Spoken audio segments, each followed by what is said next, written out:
Hello, it's Phil Thatch, and today I want to talk to you about how I want Canon cameras to take my money.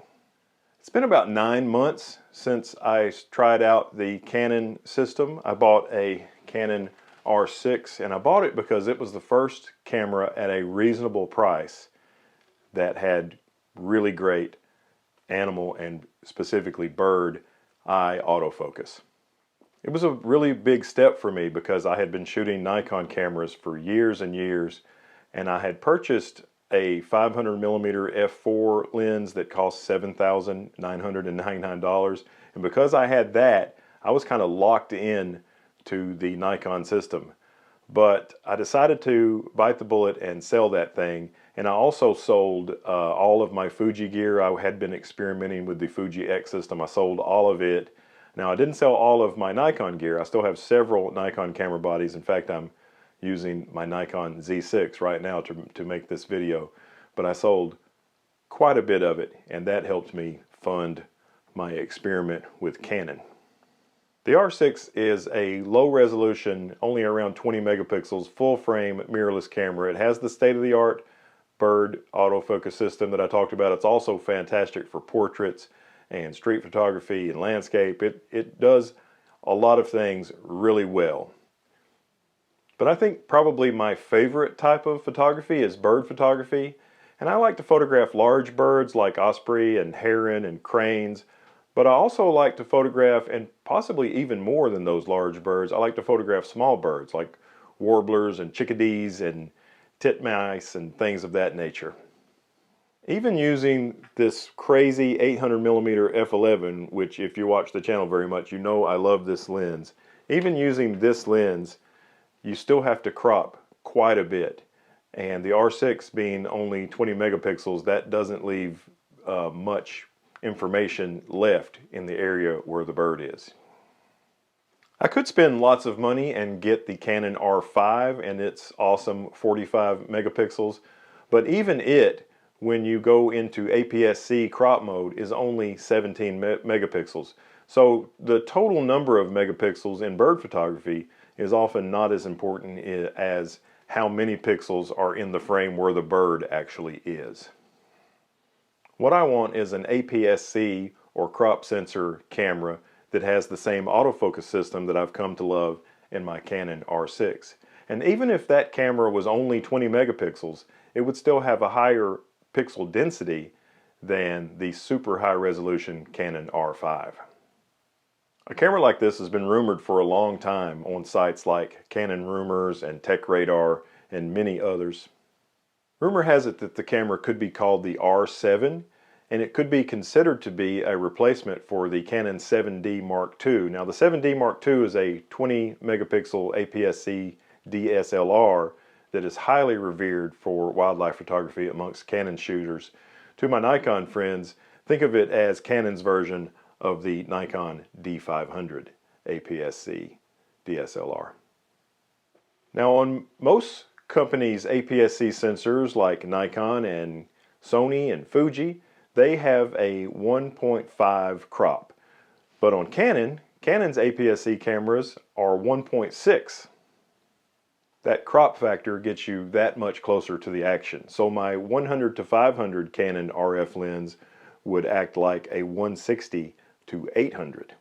And my crazy 800 f11 would act like a 1280 millimeter monster. And all of this is with no loss of light. If you use a teleconverter to get more range out of your telephoto lens, or a extender as Canon calls them, you lose light. But if you just use a smaller sensor, you don't use any light at all. Canon does make a mirrorless camera that is APS-C. They have a completely different mount. It's called the M mount. This is my Nikon M50, which is a great vlogging camera. I used it for years, and recently I've replaced it with my Nikon ZFC, but this is a great little camera to vlog with. But it's not, I mean, it's a great camera, but it's not a great sports and wildlife camera. It does not have, it's got great eye detect for people to do video, but it doesn't have great eye detect for birds and things to do wildlife photography.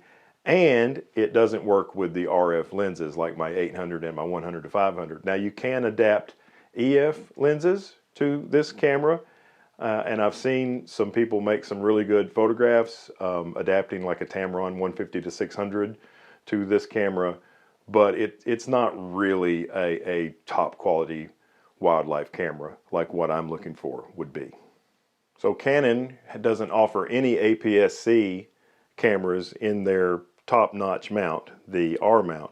And that was a mistake in my opinion, and that's a mistake that Nikon with their Z and Sony with their E mount did not make. You can use those lenses on the APS-C cameras and the full frame. This is something I think Canon needs to correct. I believe that soon Canon will let the M mount line of cameras kind of die off and slowly begin supporting R mount APS-C cameras. Months ago, the rumor sites said that a camera like this R7 was being tested in the wild by photographers, and they said it was going to look exactly like the R6 except have an APS-C sensor in it. And you know, immediately I was like, oh man, I got to have that. Some of the rumors have said Canon already has as many as 3 APS-C R-mount cameras in the works, with the R7 or whatever they end up calling it being kind of a flagship, and the other ones being kind of cheaper cameras, maybe replacing cameras like this M50. Rumors have called for the R7 to have as high as 32 megapixels, which is completely insane, because remember, the super high resolution R5, when it's cropped into APS-C mode, is only 17 megapixels. So if this thing is 32, it's going to have way more pixel density, which is what you need in bird photography, than the high resolution Canon R5. Personally, I'd be happy if it was only 20 megapixels, because that's still higher pixel density than the 17 megapixels of the R5 in APS-C mode.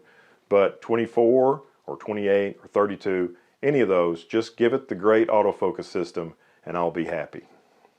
Some of the rumors say the sensor in this camera might be backside illuminated, which will make it better in high ISO situations, so that will be really good for bird photography, especially if you're using an f11 lens.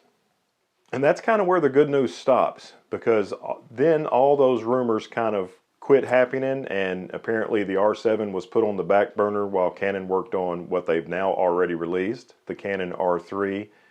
And then some of the rumors said the camera was coming again, and then they said it wasn't. Some people have said the chip shortage is why there's been a delay on bringing this camera to market, and other folks have said this camera's not coming at all. They've completely killed it.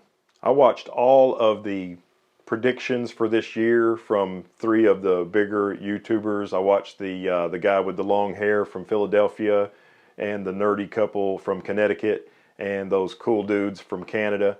And you know, some of them didn't say anything at all about a APS-C R-mount camera, and that kind of makes you think, oh no, it's not going to happen. And some of the other ones said that they thought that they were coming, but they were going to be low-level cameras like this M50, and that's not good either. I will tell you this, I think there is a strong market for a camera like that. Exact same features as this R6, 12 frames per second mechanical, 20 frames per second with the electronic shutter, state-of-the-art bird autofocus system with somewhere between 20 and 32 megapixels, any megapixel size as long as it's 20, but I'd like it to be at least 24 really, but I would definitely buy it at 20. I think there's a strong market for that. I think wildlife photography is a type of photography that you can't do with your phone. You know, that's the type of photography where people actually go out and spend money on an expensive camera. And a camera like that would be absolutely dynamite for wildlife photography, and I think it would sell really well. So if they were to make a camera like that, I think the price would probably be, you know, if it was 20 megapixels, I think it might be as high as $24.99. And I think if it was 28 or 32 megapixels, it might be as high as $29.99. And you know what? Canon, take my money, build that camera, and I'll be the first person to put my name on the waiting list. Thanks for watching. Have a great day. And Canon, build that camera. If you like the content, give me a thumbs up. And as always, I look forward to seeing you in the next one. Bye-bye.